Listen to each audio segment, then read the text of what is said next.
अस्सलाम वालेकुम नाज़रीन, मैं हूँ शनीला अमार और आप देख रहे हैं हमारा यूट्यूब चैनल।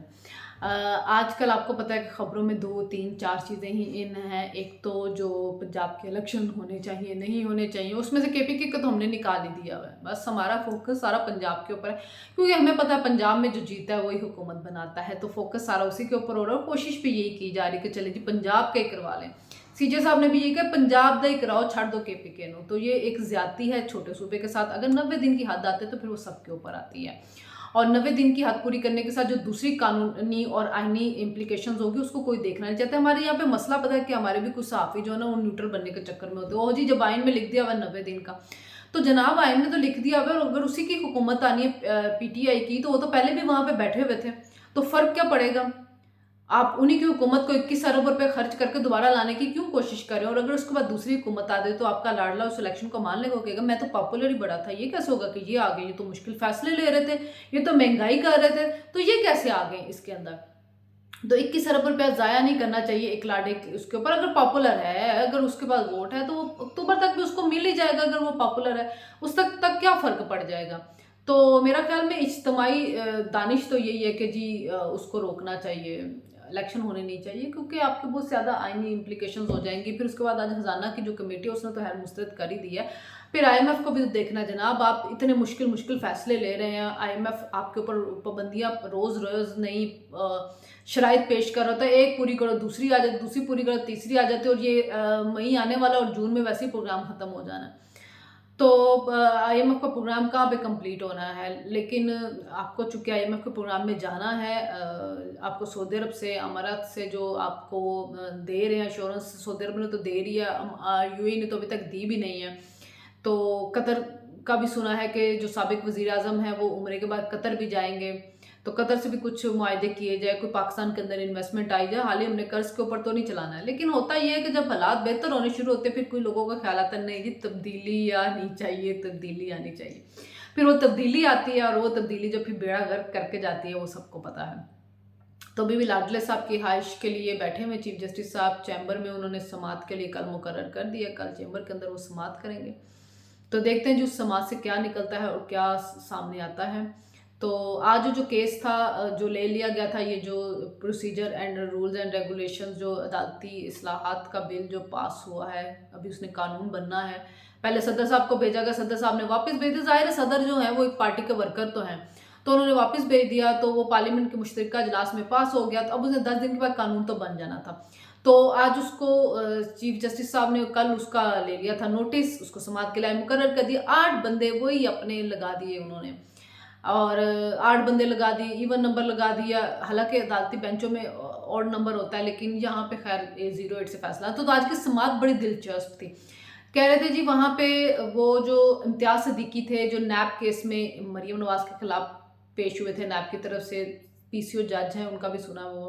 वो पूरा 1.5 घंटा लेक्चर देते रहे। पूरे जज हाथ बांध के, सर झुका के उस लेक्चर को सुनते रहे, जैसे बड़ा ज्ञान मिल रहा है उनको, और किसी ने सवाल करने की भी जरूरत नहीं की जनाबे अली।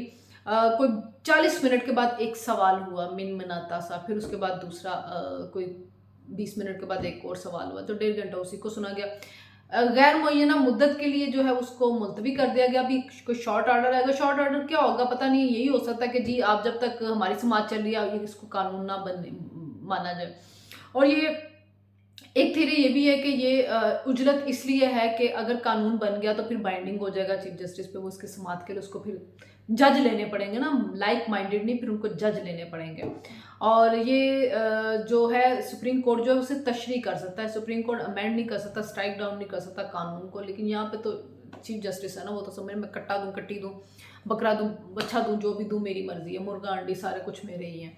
तो वो तो वैसे ही इस मुल्क के मालिक मुख्तार बन के बैठे हुए, और सारे चीफ जस्टिस हो जाते हैं। वो अतीका उडो की शराब निकली है, केस लगा दो, वो रिकॉर्ड के ऊपर ले लो, रिकॉर्ड पे अरबों रुपए का नुकसान हुआ। आज तक किसी ने पूछा है स्टील मिल जो है वो किस तरह हमारी तबाह हुई है, किसी ने पूछा? तो ये खुद नोटिस जो होते हैं ना, ये तबाही फेरने के लिए होते हैं, कोई इंसानी बुनियादी हुकूक के लिए नहीं होते। आज इफ्तिखार चौधरी को पकड़ के निकलवाए जाए ना, वो अरबों रुपए, उसको सजा दी जाए इसके ऊपर, करना किसने? किसी ने भी नहीं करना ना। माई बाप है हमारे चीफ जस्टिस, माई बाप हो जाते, कभी आर्मी चीफ माई बाप हो जाते। हम कमी कमीन अवाम है जी, पार्लियामेंट भी कमी कमीन, उनके सामने कुछ नहीं, वजीर आजम भी कुछ नहीं। खड़े हो जाओ 5 मिनट के लिए, चलो जी अब तुम ना लो, बेटे से तनख्वाह नहीं ली, चलो तुम ना लो, कत्ल की साजिश की तुम्हें मैं फांसी चढ़ा दूँ। तो इस मुल्क में यही कुछ होता है जो मुंतहिब वज़ीर आज़म होते हैं उनके साथ। लेकिन जो अवाम को जवाब दे, अवाम के वोटों से आते हैं, उनकी कोई अहमियत होती ही नहीं है। पार्लियामेंट किस लिए भी सुप्रीम है, उसका काम है, उसने कानून साजी करनी है और आप कि कानून भी बना सकते हैं।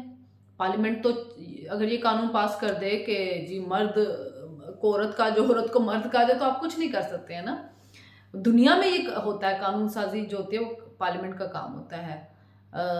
सुप्रीम कोर्ट का काम सिर्फ तशरीह करना होता है। लेकिन यहाँ पे जो अनोखी सुप्रीम कोर्ट बनी हुई है, क्योंकि ज़ाहिर है पार्लियामेंट ने कभी अपना आप मनवाने की कोशिश नहीं की। पहली दफ़ा कि पार्लियामेंट डटी हुई है और पार्लियामेंट को डटा रहना चाहिए। तो आज अब उन्होंने कहा जी हम कोशिश करेंगे कि जल्दी इसकी समाअत शुरू की जाए। तो देखते हैं कि जी इसकी समाअत में से क्या निकलता है और शॉर्ट ऑर्डर क्या आता है। फ़िलहाल सियासी जमातें तो डटी हुई। आज उन्होंने बेंच भी मुस्तरद कर दिया, बड़ी सख्त प्रेस कॉन्फ्रेंस आई और जो थे नज़ीर तारड़ साहब, उन्होंने कौम से माफ़ी मांग ली। तारड़ साहब की फ़ायदा 100 जुतियाँ भी खाते हो, 100 प्याज भी खाते हो। उस वक्त सब शोर डाल रहे थे कि ना जूनियर जजेस को लें, ना जूनियर जजेस को, पता नहीं किस डील के तहत और किस बात के तहत आप लोगों ने बंदयाल का एतबार किया। वो बंदयाल है इस काबिल कि उसका एतबार किया जाए, आप लोगों ने एतबार किया। अब आप देख लें जो आप लोगों के साथ हो रहा है। अच्छा, वो उससे निकले तो आगे आ जाएं तो ये जो कैसर असद कैसर साहब, उन्होंने भी आज अपनी गलती का इतराफ़ कर लिया। उन्होंने कहा जी हमने वो जो रूलिंग दी थी ना डिप्टी स्पीकर ने, वो गलत थी, लेकिन हमने मानी तो सी ना सुप्रीम कोर्ट का फैसला। भई आपने आइन तोड़ा था, आपको मानना पड़ना था। और इमरान खान ने मान इसलिए लिया कि उसको ये था कि कहीं तौहीन अदालत में मैं जेल ना चला जाऊँ। खान साहब जो है ना वो डरते हैं जेल जाने से, इसलिए उन्होंने मान लिया। अगर कभी खान साहब जो थे को पता था कि मैं जेल नहीं जाऊंगा, मैं तौहीन अदालत नहीं करूंगा, वो किसी सूरत ना मानते सुप्रीम कोर्ट का फैसला। और आप मनवा के दिखाएं अदालतों के फैसले उनसे। वो जिस तरह धमकियां देते हैं, जिस तरह अदालत उनको बुलाते, कहते नहीं आता, और जब पुलिस जाते तो पुलिस के ऊपर अटैक करवाता, कोई उसको कुछ कह सकता? कोई कुछ नहीं कह सकता। उसने यरगमाल बनाया हुआ इस रियासत को चंद 100 लोगों के जरिए।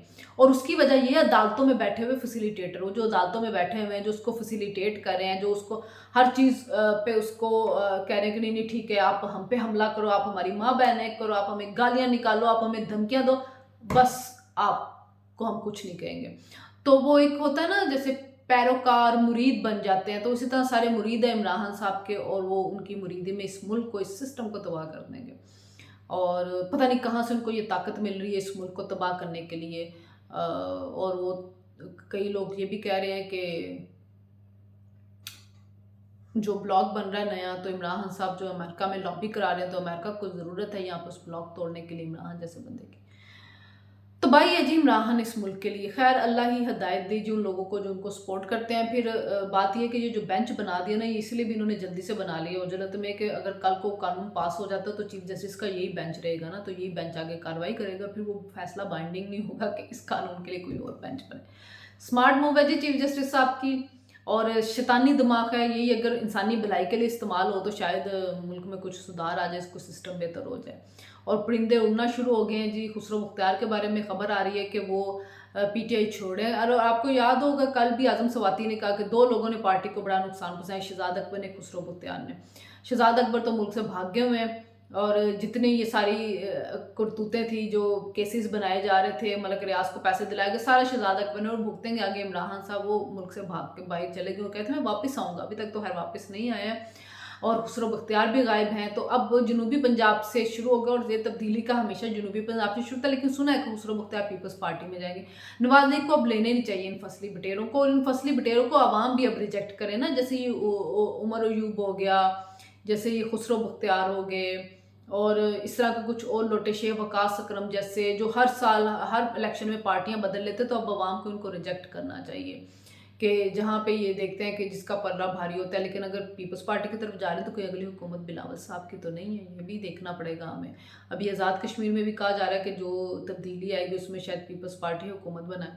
तो ये भी सारी जो है अफवाहें हैं, और देखते हैं कि सियासत का रुख किस साइड के ऊपर बदलता है और किस साइड के ऊपर जाता है। लेकिन जनूबी पंजाब से में कुछ इलेक्टेबल्स भी होते हैं। ये 30-35 इलेक्टेबल पंजाब की हुकूमतों में होते हैं, जो एक जगह से दूसरी जगह चले जाते हैं और उसके अलावा कुछ आज़ाद उम्मीदवार होते हैं, तो वो जिसकी तरफ चले जाते हैं तो वही हुकूमत बना दी जाती है। हालांकि 2018 के इलेक्शन में भी नवाज लीग के सीटें ज़्यादा थी, लेकिन वो फिर तारीन साहब का जहाज़ उड़ा था, आज़ाद उम्मीदवार शामिल और हुकूमत बन गई थी। तो अब देखते हैं ये हैं कि जी अब किस किस की और उड़ान शुरू होती है। फिलहाल तो भी खुसरो मुख्तियार का हमने सुना है कि वो छोड़ के चले गए, बड़ी विकट है जी उधर की, क्योंकि जनूबी पंजाब से ही हमेशा शुरू होता है काम तब्दीली का, तो पहला काम तो वहाँ से शुरू हो गया। तो अभी कोई और मज़ीद अपडेट आती है तो ज़रूर आपको इससे शेयर करेंगे। तब तक के लिए अल्लाह हाफ़िज़।